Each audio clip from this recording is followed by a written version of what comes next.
بسم اللہ الرحمن الرحیم۔ السلام علیکم ورحمۃ اللہ وبرکاتہ۔ آج کی ویڈیو میں ہم بات کرنے والے ہیں توبہ گناہوں کو اڑا دیتی ہے۔ ان گناہوں کی کیا حقیقت ہے؟ توبہ کے ذریعے 1 منٹ میں سب گناہ اڑ جاتے ہیں، چاہے بڑے بڑے گناہ ہی کیوں نہ ہوں۔ حضرت بابا نجل صاحب قدس سر اللہ بڑے اچھے شاعر بھی تھے۔ ان کے شاعر ہم جیسے لوگوں کے لیے بڑی تسلی والے شعر ہوتے ہیں۔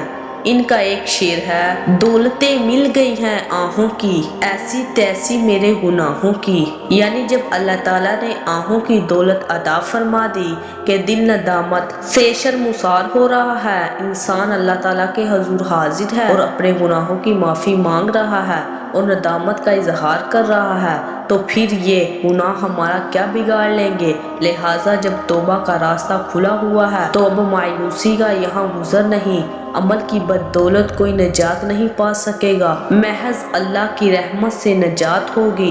حضرت ابو ہریرہ رضی اللہ تعالیٰ عنہ حضور صلی اللہ علیہ وسلم سے روایت کرتے ہیں کہ کوئی شخص اپنے عمل کی بدولت نجات نہیں پا سکے گا۔ صحابہ نے عرض کیا کہ آپ بھی یا رسول اللہ؟ ارشاد فرمایا کہ ہاں میں بھی، مگر یہ کہ اللہ تعالیٰ اپنی رحمت سے مجھے ڈھانپ لیں گے۔